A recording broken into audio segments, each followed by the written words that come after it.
Gladiator 2 yang gak lagi bergantung pada performa epic Russell Crowe dan Joaquin Phoenix tetap berhasil bikin kita terpukau berkat tangan ajaib Ridley Scott di kursi sutradara. Setelah 24 tahun penantian, film ini hadir dengan kualitas yang layak buat berdiri sejajar sama film pertamanya. Ridley Scott paham banget nih kalau langkah terbaik buat Gladiator 2 adalah move on dari tahun film 2000-annya. Dia nggak maksain menghadirkan lagi Crowe dan Phoenix karena karakter mereka udah selesai ceritanya. Sebagai gantinya, Scott memberikan panggung ke bintang muda berbakat yaitu Paul Mescal yang udah mencuri perhatian lewat serial Normal People tahun 2020 dan film-film festival macam After Sun tahun 2022. Paul Mescal yang biasanya acting di drama sukses banget menjelma jadi Lucius Verus, seorang petarung gladiator dengan baju zirah dan pedang. Dia nggak cuma dramatis tapi juga bengis. Actingnya makin solid karena dikelilingi aktor senior kayak Pedro Pascal yang memerankan Jenderal Marcus Acacius dan Connie Nielsen yang tetap memukau sebagai Lucilla seperti di film pertamanya. Bahkan Denzel Washington mencuri perhatian total sebagai Macrinus, membuktikan kalau dia itu salah satu aktor terbaik sepanjang masa. Tapi ternyata walaupun cerita Gladiator 2 itu sukses, tetap nggak bisa menggantikan Gladiator 1 yang udah epic banget dan menjadi salah satu film sejarah yang mengenang di hati penggemar film semacam ini. Apa iya ya? Hey searcher, selamat datang di channel Click Source dan sekarang kita berada di segmen LMD Let's Movie Discussion. Oke, jadi di segmen kali ini Min Source mau bahas review film Gladiator 2 yang lagi hype banget di bioskop. Sebelum itu, seperti biasa, Min Source mau ingatkan kalau review film ini pastinya bakalan mengandung beberapa spoiler. Jadi kalau nggak mau kena spoiler setitik pun bisa skip dulu ya. Dan kalian balik lagi ke video ini kalau udah nonton filmnya. Yuk lah, langsung aja kita bahas ya. Cerita Gladiator 2 yang digarap apik sama David Scar langsung mengajak kita masuk ke perjalanan penuh balas dendam dan perjuangan Lucius Verus alias Hanno. Time skip 16 tahun ini terasa natural, walaupun ada sedikit kelemahan karena detail masa jedanya nggak banyak dijelaskan. Plotnya dinamis, penuh intrik politik, kekaisaran Romawi, tapi tetap fokus pada Lucius sebagai inti cerita.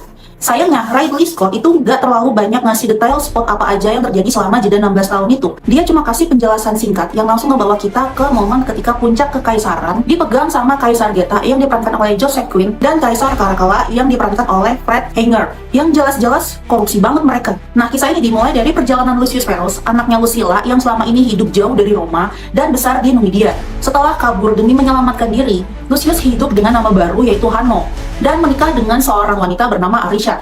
Hidupnya yang damai di Numidia hancur total ketika pasukan Roma datang untuk menginvasi wilayah tersebut. Kedatangan pasukan ini bikin Numidia bangkit melawan. Hanno bareng Arishad dan warga lokal lainnya ikut bertempur. Tapi malamnya Arishad gugur dalam pertempuran itu, ngalahin Hanno dengan luka mendalam yang pelan-pelan berubah jadi amarah besar. Setelah kekalahannya, Hanno ditawan dan dibawa balik ke Roma. Di sana, ia dipaksa bertarung sebagai budak gladiator di arena kecil. Gaya bertarungnya yang nekat dan penuh semangat akhirnya menarik perhatian Macrinus. Dia adalah seorang mantan jenderal cerdik yang punya agenda terselubung. Macrinus melihat potensi besar dalam diri Hanno, makanya dia mutusin buat ngelatih Hanno sebagai gladiator baru.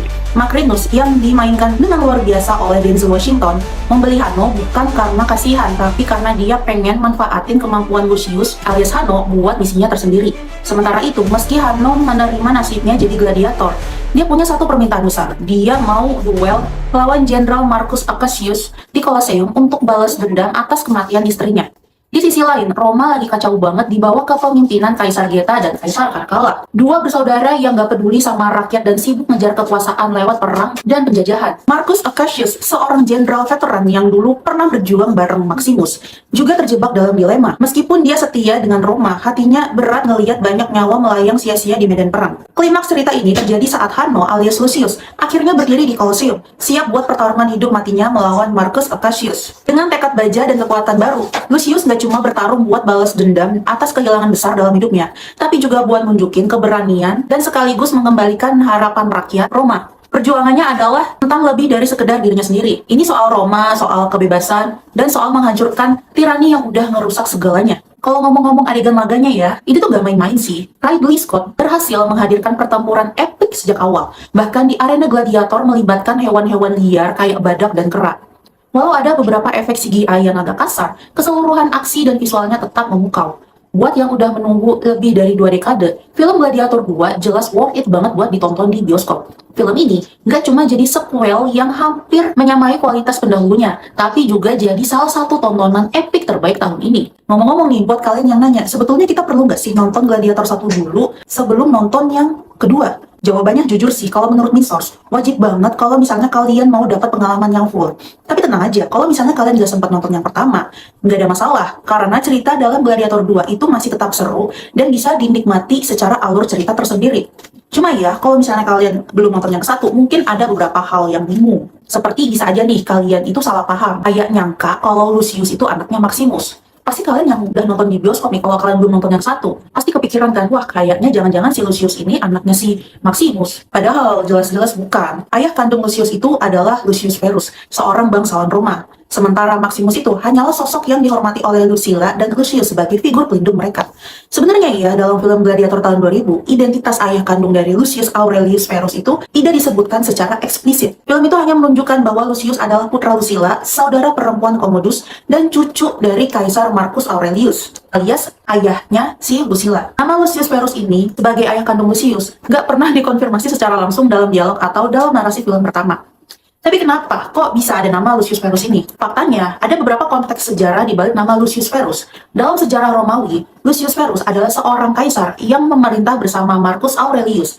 Hal ini mungkin menjadi inspirasi untuk nama karakter Lucius di film tersebut. Ya, meskipun begitu, Gladiator bukanlah film yang sepenuhnya mengungkit sejarah atau mengikuti sejarah secara plek-plekan. Sehingga latar belakang ayah Lucius dalam semesta film ini ya tetap ambigu. Banyak nih fans-fans dari film Gladiator tahun 2000 yang berspekulasi bahwa Maximus itu bisa aja adalah ayahnya si Lucius. Mereka berasumsi kalau Maximus yang diperankan oleh Russell Crowe dan juga Lucilla yang diperankan oleh Connie Nielsen itu dalam film pernah memiliki hubungan romantis di masa lalu. Dan beberapa dari mereka bahkan menduga Lucius adalah anak Maximus dari hubungan Lucilla dan juga Maximus di masa lalu. Teori ini muncul karena interaksi antara Maximus dan Lucilla yang menunjukkan adanya sejarah emosional yang kuat di antara mereka. Dalam film, Lucilla jelas menyebutkan bahwa ia dan Maximus memiliki hubungan yang dekat sebelum kejadian di film. Namun hubungan itu terputus setelah Maximus menikah dengan istrinya dan fokus pada karir militernya. Meskipun ada ketegangan romantis antara mereka berdua di sepanjang cerita, tidak ada bukti yang secara eksplisit yang menunjukkan bahwa Lucius adalah hasil dari hubungan mereka. Lucilla juga nggak pernah memberi indikasi bahwa Maximus adalah ayah biologis dari Lucius. Dan film ini juga menunjukkan Lucius lebih sebagai cucu dari Kaisar Marcus Aurelius, alias ayah kandungnya Lucilla dan Commodus. Spekulasi ini murni interpretasi dari fans. Mungkin karena keinginan untuk memperdalam hubungan emosional antara Maximus dan Lucilla. Dalam konteks film Gladiator 2, teori ini mungkin mendapat perhatian lebih. Tapi sejauh ini, canon dari film pertama tidak pernah memberikan landasan yang kuat untuk itu. Nah, setelah kalian selesai menonton film Gladiator yang kedua, mending langsung aja deh gas nonton film Gladiator yang pertama. Selain biar paham latar belakang ceritanya, kalian juga bakal ngerasain epicnya perjalanan Maximus dan gimana cerita ini saling terhubung. Saat nonton Gladiator kedua, kalian mungkin bakal sedikit bingung menentukan siapa sebenarnya villain utamanya.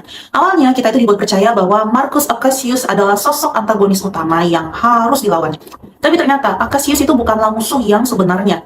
Dia adalah seorang jenderal setia Roma yang dulunya bertarung bahu-membahu dengan Maximus. Acacius bahkan menghormati Hanno sebagai Lucius, anak dari Lucilla, dan sosok yang sangat dijaga oleh Maximus. Rasa hormatnya pada Maximus semakin besar setelah kematiannya di Colosseum. Jadi, Acacius ini bukan villain, melainkan dia adalah sosok yang kompleks dengan loyalitas yang tinggi. Plot twist-nya, ternyata dalam dibalik semua konflik ini adalah si Macrinus. Dialah otak licik yang memanipulasi situasi hingga kedua kaisar bersaudara, Kaisar Geta dan juga Kaisar Caracalla, saling bunuh demi kekuasaan intrik politik yang bikin cerita semakin dalam. Meskipun ya sedikit bikin pusing karena alurnya panjang. Kalau bicara kekurangan, jujur nih, Winsor sendiri itu merasa durasi filmnya terlalu panjang, lebih dari 2 jam.